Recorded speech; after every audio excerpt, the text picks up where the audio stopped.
Hi, I'm Andi Locke Mears, and this is German New Medicine Made Easy. You can listen to this episode as a podcast, you can watch it as a video on YouTube, and you can read the transcription or the blog. If you're not familiar with German New Medicine, I'm going to refer you to the very first episode in this series that is called What is German New Medicine? Because this episode will make a lot more sense if you listen to that first.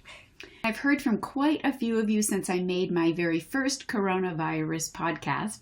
Many of you have concerns, and so I thought I would create another podcast to address those.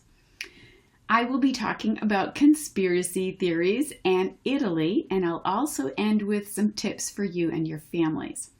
Now, this is all from a German New Medicine perspective, and it's my opinion, and so it's meant for educational purposes only. This is not medical advice. So let's start with conspiracy theories. A common one I've been hearing about is the 5G network, that the 5G network has caused the coronavirus in China. Well, let's look at the specifics of this to see if it makes sense from a G&M perspective. The rollout of 5G in China, from what I can figure, first occurred in April of 2019, and it's in a city that I can't pronounce, but I'll put it in the show notes below. And it's 560 miles away from Wuhan, China. So no one in this city where it started, where the 5G rollout began, it has 12 million people in it, and no one in this city experienced what we would call the coronavirus or COVID-19. So if 5G causes this, why wouldn't these people have gotten sick? They should have been the first people in China to get sick, and they didn't. So there's no logic there. In this large city, the first case they had was January 14th. It was 9 months later. Again, this doesn't make sense. At the end of October 2019, China announced it was rolling out 5G on November 1st in 5 major cities, which means if the coronavirus is caused by 5G, it would have begun equally in all 5 cities. But it didn't. That did not occur. Symptoms began only in one of those 5 cities, and that was Wuhan. And I'll refer you to my first podcast on what occurred in Wuhan that I think began the symptoms. Now, I'm not a proponent of 5G. Does it weaken the body? No doubt about it. But that's not the same as causing conflict shocks. And what we know about the 5 biological laws that Dr. Hammer discovered, he discovered that all diseases begin with a conflict shock, and that diseases assist us in times of unexpected distress. So diseases are our survival mechanisms. I mentioned that 5G may weaken the body, and yes, it can weaken the vital energy of the body over time. And this can be true of all EMFs at certain intensities. Now, this is different from causing a conflict shock, which then follows the 2-phase pattern that Dr. Hammer discovered. The real culprit in my mind of 5G is how your psyche perceives the shocks in your life. And of course, that is determined by who you are as a person. You are your belief systems. So if you are super upset about 5G and you're worked up about it, you're much more apt to have a conflict shock with it than if you're relaxed about it and you're calmly putting EMF blockers around your house if you feel moved to do so. The issue that needs to be addressed here with 5G is your belief system. It isn't necessarily 5G itself. So I don't see 5G as the cause of the COVID-19 because it doesn't make sense and it doesn't fit the timeline. Now let's look at bat poop as the potential culprit of COVID-19.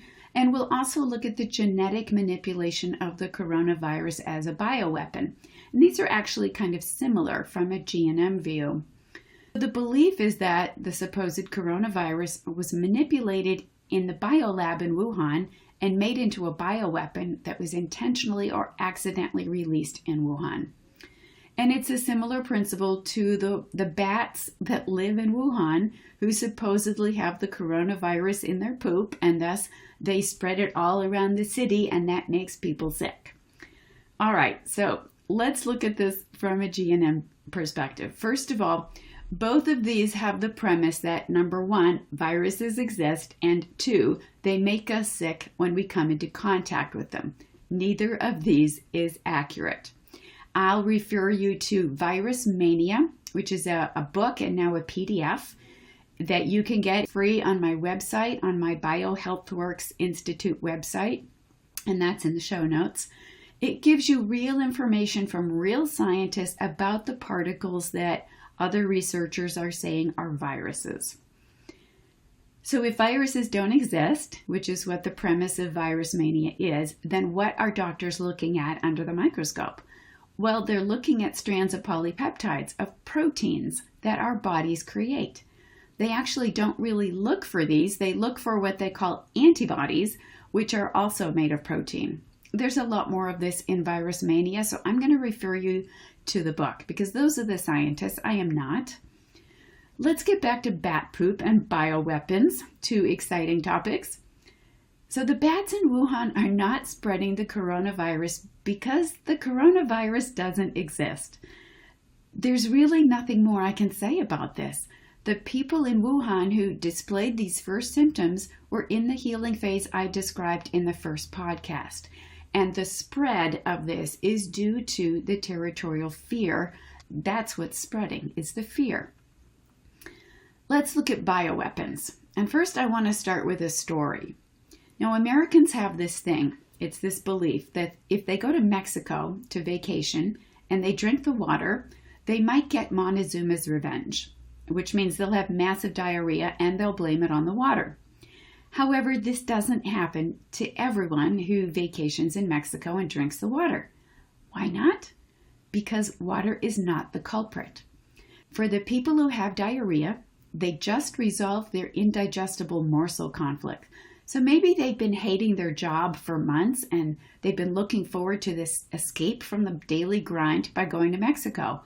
So once they get there, they resolve their conflict and they go into the healing phase, which means they then have symptoms. It's not about the water. If it was about the water, then all Americans would get sick from it, and they don't. What's different in Mexico is that the microbes that are in the air, in the plants, in the food, in the water, and so forth, they're different in different parts of the world. So when we're exposed to microbes that our body is not familiar with because they don't live where we live, then when we have a healing phase, it can be a little bit more complicated and more uncomfortable because these new microbes are trying to help you return to homeostasis. They're trying to help you with the cell growth or replenish cell loss. And because they're new, the healing phase will look different than if we're in our usual environment. What I just described also describes the idea of bioweapons. We know bioweapons can't be viral because viruses don't exist. They could, though, be bacterial because bacteria exist. In German New Medicine, we know that mycobacteria such as TB bacteria and non-mycobacteria such as Streptococcus or Staphylococcus, they exist and they assist us in the healing phase. This means they'll be active in our body with a specific task to do at the same time we have symptoms, which is why the incorrect belief began that they actually cause the symptoms. They don't. They assist in returning our bodies to homeostasis. Well, let's face it. In nature, too much of any one good thing can be deadly. Drinking too much water can kill you. And yes, you can die from eating too much food at one time. Too much heat can kill you. Too much cold can kill you. So it makes sense that you could, in theory, take a substance from nature, such as a bacteria, and concentrate it and give it to a group of people. Then the question becomes, will 100% of them get sick? Well, I don't know. I don't have an answer to that. If 95% of them get sick, then there's another factor at play here. German New Medicine tells us that that other factor is the biological program that those 95% were running. The new bacteria in their body then creates a healing phase that's more complicated, just like drinking the water in Mexico. So do 100% of people exposed to the Clostridium botulinum, that's the bacteria that causes botulism, do they get sick? Do 100% of people exposed to the bacillus anthracis, known as anthrax, get sick? I don't know. I would love an answer. So if you know of any scientists with this answer, let me know. And all of this is to say that there is no bioweapon made by the coronavirus because it's just not possible. It might be possible if it was a bacteria, but that doesn't mean everyone will have symptoms. Remember that the healing phase that people are having all over the world right now is 1, 2, or 3 programs of nature that are following the 2-phase pattern perfectly. This tells me that these are natural healing phases. They are not caused by a bioweapon or bat poop. Of the 3 programs, the first program that's running, a quick recap here, it's the bronchial program, which is a territorial fear conflict, or the laryngeal program, which affects the larynx, which is a scare-fright conflict. Whether it impacts in the bronchioles or the larynx is determined by the gender, laterality, and hormone status of the individual. The second program is the kidney collecting tubule program, and that's from feeling abandoned. And we know the people in Wuhan felt abandoned by their government. Well, now that we're getting more into isolated societies because of quarantines, more and more people are experiencing the kidney collecting tubule program. And it can be the anticipation of the quarantine that also causes it. We also see a lot of people hoarding right now. They're hoarding food and water, and here in the United States, they're hoarding toilet paper. This is an indication they may be running 2 kidney collecting tubule programs because people don't feel safe. And when people don't feel safe, they hoard. So the bronchial program with the kidney collecting tubule program create what we call pneumonia, and that can be deadly. The third program we're seeing more of are the stink conflicts. This stinks. This is lousy. So when you're conflict active with this program, you're feeling just fed up. I've had it. This is awful. The healing phase will be the common cold. So when I looked up the symptoms a month ago, they are different than what are listed now.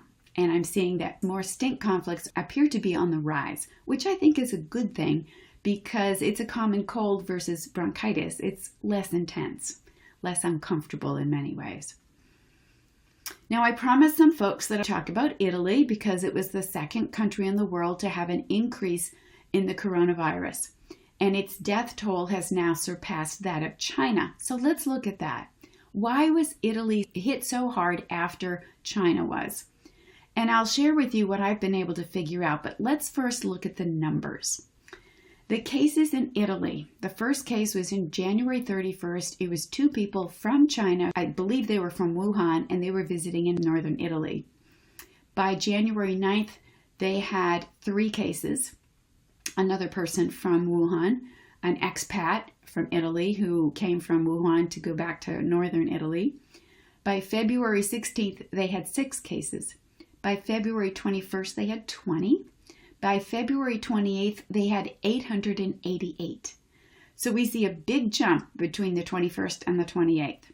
What was interesting in that time frame, in that week, was that all sports were suspended, schools were closed, and 50,000 people were put under quarantine, and law enforcement were brought out to implement that.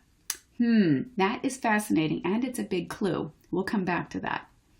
February 28th, 880 people confirmed in Italy. A week later, March 6th, 4,636. So we went from 888 to 4,600 people in 1 week. What happened in that week?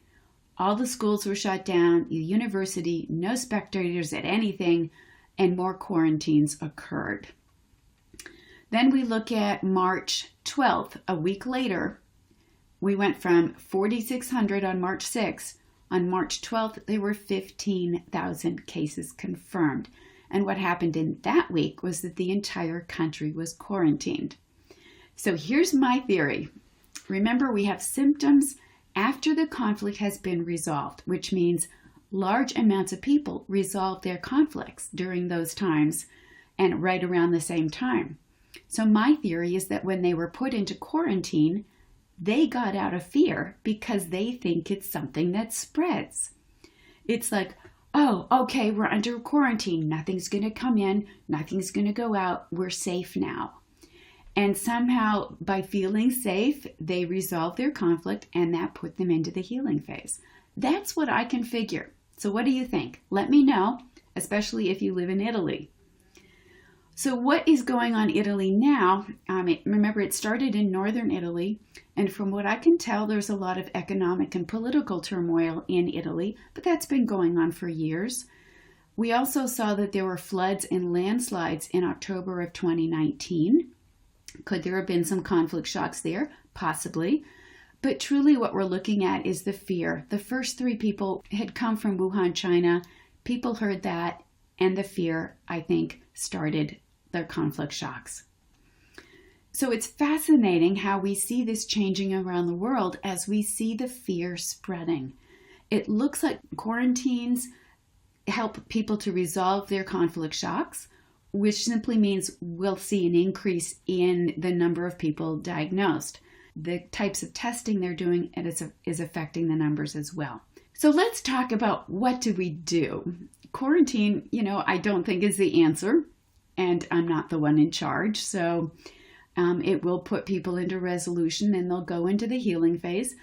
Quarantine also isolates us, which can kick in the kidney collecting tubule program, which means we take on more water, which means our cold or bronchitis can be more complicated. And if you're listening to this or watching this, you probably already know some GNM. So you know that we all have to develop the tools and techniques to downgrade our own fear and our own feelings of isolation. And there's all different ways of doing that. That will be individual for everyone. Some people do it with EFT, the tapping method, or acupressure, or simply distracting your mind. Get out some board games and play them with your family. Make some popcorn, have a movie night, watch a comedy, do some laughing. Find anything you can do to divert your attention and get your mind off of the worry and out of fear. Don't watch the news. Don't read it. Don't listen to it. I don't. I've researched the news twice, and that's just for creating these 2 podcasts. Otherwise, I'm not really paying attention to it. I hear enough from my family and my neighbors, so I know it's going on in my community, and that's all I need to know. And I'm truly too busy to be bothered by the hysteria. It's interesting being an observer of it.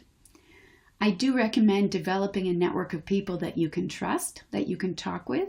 Have your GNM community around you. We are social animals, and so do what you can to be part of the healthy community, even if it's via FaceTime or Skype. Have normal conversations too. Don't focus all your talk on your government or how terrible living conditions are right now. Go outside if you can. Enjoy nature. That's always wonderful to do. Find new ways to engage with the people in your life.